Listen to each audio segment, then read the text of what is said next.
Have you ever faced a moment when standing up for yourself could change everything, but the cost might be more than you ever imagined? Imagine being the new kid at school trying to keep a secret so powerful that if it got out, your whole life would be turned upside down. That was Emily Carter's reality on her very first day at Lincoln High. Unknown to anyone, she wasn't just any ordinary teenager. She was the daughter of one of the most powerful billionaires in Chicago. But Emily didn't want fame or fortune. She wanted to be just like everyone else. Then came Brad Miller, the school's ruthless bully, who decided Emily was his next target. What happened next wasn't just a fight for respect. It became a battle for survival, influence, and justice. How did a quiet girl with a hidden past turn the tables on the toughest kid in school? And what would you do if you held all the power but had to choose between secrecy and standing tall? Stay with me, this story is filled with shocking twists, heart-pounding moments, and a journey that proves courage comes in many forms. Don't miss a second of Emily's incredible fight to change her world. Emily Carter's first morning at Lincoln High was unlike any other first day anyone had experienced. The thick autumn fog hung low over Cedarwood, Ohio, muting the usual buzz of a sleepy suburban town.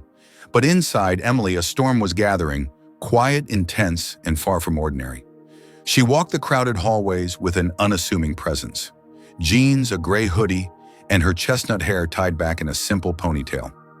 To anyone passing by, she was just another teenager, trying to blend into the chaos of a new school.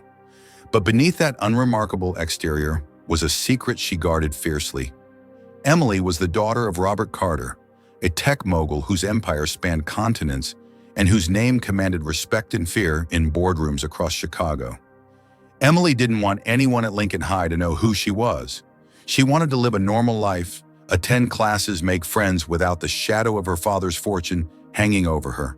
But as she soon found out, secrets like hers rarely stay buried for long. Brad Miller was waiting. He was the kind of boy who ruled the school with a glare and a grin. Tall, broad-shouldered, and dripping with the confidence that comes from being untouchable, Brad had carved out his kingdom at Lincoln High with an iron fist. Alongside his two best friends, Kyle Sanders, stocky and quick-tempered, and Jake Wilson, the sharp-eyed enforcer, Brad had made a career of making others miserable. Emily had barely settled into the cafeteria when Brad and his crew swooped in, encircling her like predators sensing a fresh target. "Hey, newbie!" Brad's voice cut through the chatter, loud enough to turn heads. "This is my school, my rules." Emily looked up from her sandwich, meeting his gaze evenly. There was no tremble in her voice as she replied, "I'm Emily." Brad's eyes narrowed, sizing her up. "Chicago, huh? You think you're better than us just because you're from the city?" Emily took a calm breath. "I'm just here to get through school." But Brad wasn't convinced. He leaned closer, smirking. "Here's the deal, $5 a day and you'll have peace. Protection? You don't want trouble, trust me." Her stomach clenched at the demand, but Emily held firm. "I don't pay for protection." Laughter bubbled from Kyle and Jake, but Brad's face twisted with a mix of amusement and irritation. "You're going to regret that," he warned, voice low and threatening. Emily's fists clenched beneath the table. Years of mixed martial arts training had taught her how to control that anger, how to stay calm under pressure. But her mind raced. She couldn't just fight them here, not openly. Her mother had made her promise to keep her skills hidden to avoid drawing attention. The bell rang, breaking the tension, but Emily knew this wasn't over.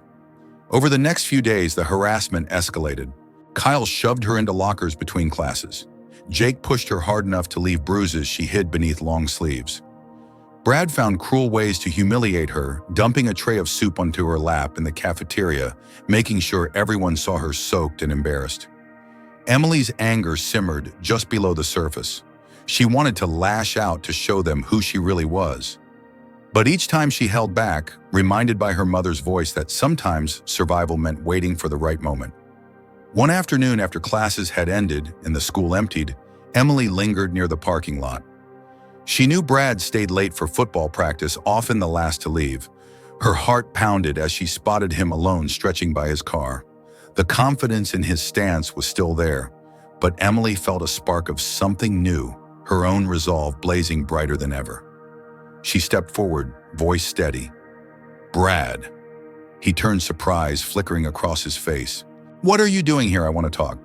He laughed, that cocky grin widening. "You're wasting your time." "No," Emily said quietly. "I'm done hiding." What followed was a fight unlike any other. Years of training crystallized into every move. Brad's strength was no match for Emily's precision. With a single, expertly placed strike, she brought him to his knees, gasping for breath. As he struggled to rise, Emily's voice was calm but deadly serious. "This ends now. You and your friends will sign a contract. No more bullying, no more threats. If you break that promise, my father's company will make sure your families face consequences you can't imagine." Brad's eyes widened. Suddenly, the new girl was no longer just a target, but a force to be reckoned with. The weight of the Carter name hung invisibly but heavily between them. Words spread through Lincoln High like wildfire. The quiet girl who had once blended into the background was now the one everyone watched. Respect replaced scorn. Even Brad, humbled and wary, kept his distance. But Emily knew this was just the beginning of a battle far bigger than high school politics. Her secret was out not by choice but necessity, and now with power and responsibility thrust upon her, she had to decide what kind of legacy she wanted to leave. Was she going to be a ruler like Brad, or something far greater? I'm truly sorry to pause here and thank you for your patience. The story will continue with even more twists and emotional intensity soon. Before we go on, I'd love to hear from you. If you were in Emily's position, hiding a powerful secret while facing bullies, what would you do? Do you believe that using influence and power is justified when standing up for what's right? Also, I'm curious, where are you watching from? Drop a comment and let me know. If you're enjoying this story, please don't forget to like and send some hearts. Your support means everything to me. The atmosphere at Lincoln High shifted dramatically in the days following Emily Carter's confrontation with Brad Miller. No longer the quiet new girl hiding in the shadows, Emily had become a force that could not be ignored. Word traveled fast. Students whispered her name in hallways, teachers glanced her way with newfound respect, and even the football team tread carefully when she was near. But beneath the surface, tension simmered. Brad and his friends, bruised in pride and reputation, nursed their grudges. Yet Emily had something far greater than muscle or money on her side. She had a vision for change, and she was determined to see it through. Emily wasted no time. She approached the school principal, Mr. Anderson, with a bold proposal to start self-defense classes for students. Her goal was clear: empower her peers, give them the tools to stand up for themselves, and create a culture where bullying had no place to thrive. With Mr. Anderson's reluctant approval, Emily organized the first sessions. The turnout was surprisingly high, students hungry for something different, for a chance to fight back against the unspoken tyranny of bullies. Jessica Brooks, one of the most popular girls in school, was among the first to sign up. "I'm scared," Jessica admitted one afternoon after class, "but I don't want to be anymore." Emily smiled warmly. "You're stronger than you think, but change always comes with resistance." Brad Miller watched from the sidelines, plotting. If Emily thought she could transform the school with classes and speeches, he was ready to test her resolve in ways she hadn't imagined. It began with subtle sabotage. Equipment went missing. Rumors spread that Emily was using her family's influence to manipulate school policies. Even some teachers questioned whether a teenager should hold such sway. Yet Emily remained undeterred. Each challenge only fueled her determination. One afternoon, as Emily led a group of 20 students through defensive maneuvers in the gym, the doors burst open. Brad stood there, flanked by his loyal gang eyes, blazing with contempt. "Think you're some kind of hero now," Brad sneered. "This isn't your kingdom." Emily met his gaze, steady and fearless. "It's a school. For everyone. Including you." Brad laughed, but there was an edge to it. "Let's settle this.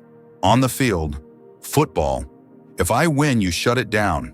If you win, you keep going, and I'll back off." Emily nodded. The challenge was set. The next day, the entire school buzzed with anticipation. The football field, normally a place for cheers and touchdowns, transformed into an arena for an unprecedented showdown. Brad, confident in his strength and experience, dominated early, outpacing and overpowering opponents with brute force. Emily, however, relied on agility, strategy, and unyielding willpower. Every tackle, every sprint, every dodge was a testament to her training and spirit. The game was tight. Sweat poured down faces, hearts pounded in chests. Then in the final minutes, Emily executed a move that left the crowd gasping. A perfectly timed interception followed by a breakaway sprint brought her to the end zone. Lincoln High erupted. Brad's scowl deepened, but he extended a hand. "You earned this." Emily shook it, feeling the weight of more than just victory. She had shattered barriers not just in sports, but in the hearts of her peers. The win wasn't just a game changer. It was a turning point. With Brad's reluctant support, Emily's self-defense classes grew. Students who had once cowered now stood tall. Teachers saw less fear in the halls. The culture was evolving, but the peace was fragile. One evening, as Emily left the gym, she noticed a group of older students lurking near the bus stop, the Westfield High Bullies, known for their ruthless harassment. Their leader, Travis Reed, smirked as he spotted Emily. "So the famous Carter girl," he sneered. "Think you're tough? Let's see if you can back it up." Emily's pulse quickened, but she remained calm. The next day, Emily gathered Jessica and a few friends. "They're coming for us," she warned. "We need a plan." That afternoon at the bus stop, the tension was palpable. Travis and his crew circled the group, their jeers filling the air. Emily stepped forward, voice unwavering. "Leave us alone," Travis laughed. Or what before he could finish, Emily's years of training kicked in. A swift strike to an attacker's midsection sent him reeling. Another blow left Travis clutching his ribs, stunned. The bullies retreated, shocked and defeated. From that moment, Emily's influence rippled beyond Lincoln High. Students from neighboring schools sought her guidance.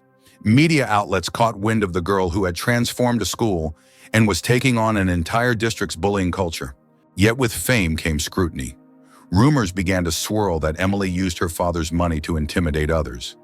Questions were raised: was she truly fighting for justice or wielding privilege as a weapon? Faced with whispers and doubts, Emily stood firm. At a school assembly, she addressed the crowd.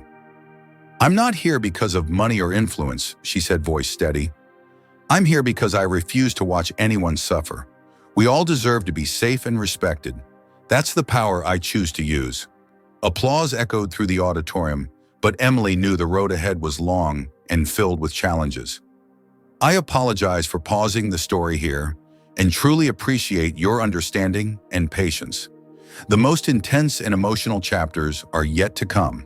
Before we continue, I have two questions for you. If you were in Emily's shoes, would you use your family's influence to create change, or would you rely solely on your own strength? How far is too far when standing up to bullies? Where do you draw the line? Also, I'm curious, which country are you watching from?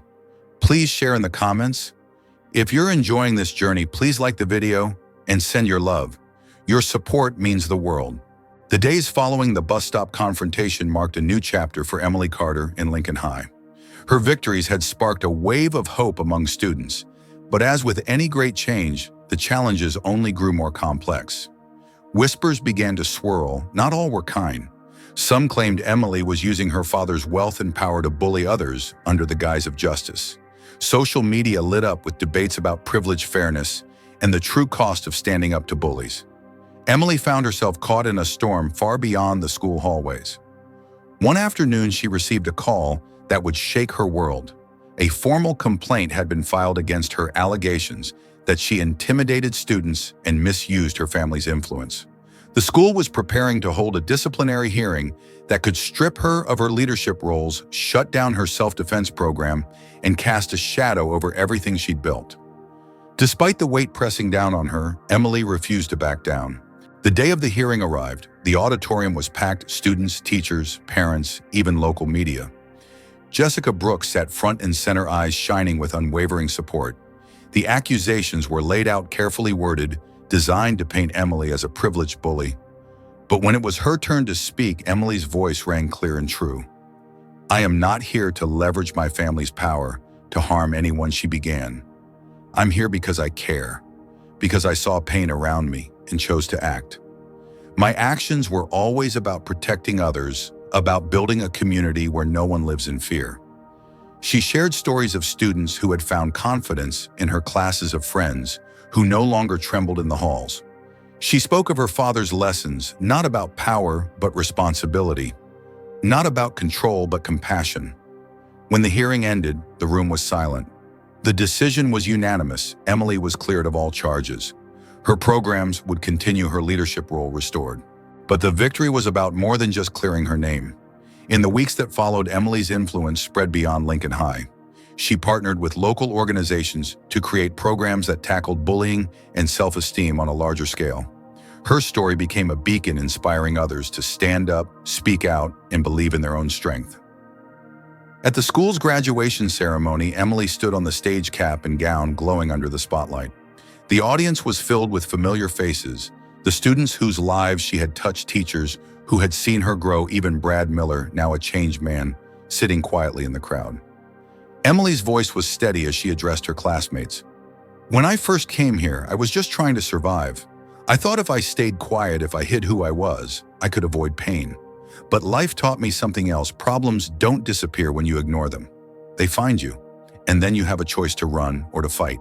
She paused, eyes scanning the sea of faces. "I chose to fight, not with fists alone, but with courage, compassion, and the will to protect those who can't protect themselves. Each of you has that power. It's not about what you have or where you come from. It's about who you choose to be." Applause erupted, but Emily's heart was already looking ahead. She knew this was just the beginning of her journey. Years later, Emily returned to Cedarwood, not as a student, but as a mentor, a leader, and a symbol of hope. Her self-defense classes had grown into community programs that helped thousands of young people find their voice. She never forgot the lessons learned in those hallways, that true strength comes from standing up for what's right, that kindness is the greatest power, and that every person has the ability to change the world. Emily Carter's story is more than a tale of triumph over bullying. It's a reminder that when we embrace our true selves and use our strengths to lift others up, we create ripples that can change generations. Thank you so much for sticking with me through Emily's journey. I'm sorry to pause here, but I hope you understand the story needs to breathe, to build, and to connect with you deeply. Before we close, I want to ask, what part of Emily's story resonated most with you? Her courage, her compassion, or her determination? If you were in her position, how would you balance using personal influence with fairness and kindness? Also, I'm really curious, what country are you watching from? Please let me know in the comments. If you enjoyed the story, please comment number 3 below. If you think it could be better, comment number 1. And if it was just okay, comment number 2. Don't forget to like, send hearts, and share this video with friends who might need a little inspiration today. Your support means everything.